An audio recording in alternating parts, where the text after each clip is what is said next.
लोगों को लगता है ये कचरा फैला रहे हैं, गंदगी फैला रहे हैं, इन्हें हटा दो, इन्हें हमारे सोसाइटी से हटा दो। हम यहाँ पे परमानेंटली हेल्दी एनिमल्स को लाके नहीं रख सकते। This is not a happy place.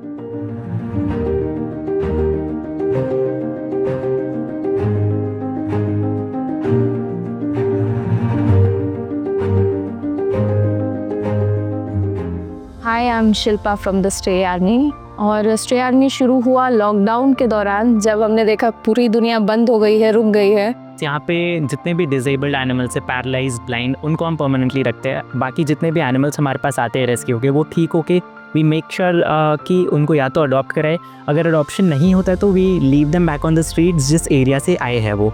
और एज अ रेस्क्यूअर लोगों को लगता है कि कोई आए और डॉग उठा के लेके चले जाए। डॉग्स का भी वैसा नहीं रहता कि बहुत ही बहुत ही हेल्पिंग रहेंगे टुवर्ड्स द रेस्क्यूअर। बहुत बार ऐसा होता है कि काटते हैं, मेजरली काटते हैं, और वो पेन में होते हैं, डरे हुए होते हैं, तो नेचुरल है उनका बाइट करना। तो किसी तरह से उन्हें रेस्क्यू करके हम लेके आते हैं। ये क्यों हो रहा है? क्योंकि कहीं ना कहीं मेरे ख्याल से बच्चों को सही से एजुकेशन नहीं किया जा रहा है। बच्चों को समझाना होगा कि एनिमल्स के साथ किस तरह से डील करना है। तो हम आगे आए हैं, हम काफ़ी सारे स्कूल्स में कैंप्स करा रहे हैं कि किस तरह से एनिमल्स को ट्रीट करना है, किस तरह से उनके साथ बिहेव करना है।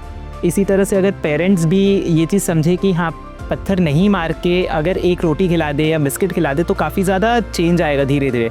अगर वो डॉग देख रहा है कि सामने वाला पत्थर मारे तो may be he will think कि कोई और भी आएगा तो वो पत्थर ही मारेगा, कोई और भी आएगा तो वो हर्ट करेगा। और ये जितने भी केसेस आते हैं ना मेरे पास, mostly paralysed, blind, old age में किसी के ऊपर गाड़ी चढ़ा दिया, या एक्सीडेंटल केसेस आते हैं, ये सारे ह्यूमंस की बदौलत ही आते हैं।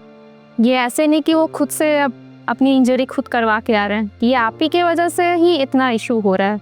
जब आपका इतना, आप किसी बेजुबान पे गाड़ी चढ़ा दे रहे हैं, फिर नहीं देख रहे हैं, और उसको लाके कोई संस्था अगर ख्याल रख रही है तो प्लीज़ आगे बढ़ के थोड़ा सा फंड कीजिए, थोड़ा सा सपोर्ट कीजिए। तो एनिमल वेलफेयर में आपको फंड्स की सबसे बड़ी दिक्कत जो होती है वो लोगों को समझाने में कि एनिमल वेलफेयर में आपको क्यों हेल्प करना है।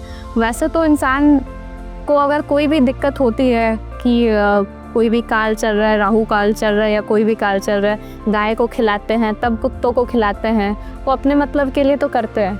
अभी भी हमारे पास कॉल्स आते हैं रेगुलर बेसिस पे रेस्क्यूज़ के लिए। पीपल एक्सपेक्ट कि हम आके तुरंत उठा के ले जाए, पर फील्ड पे हमेशा हमारे पास वॉलंटियर्स नहीं होते। And what we are doing is out of passion.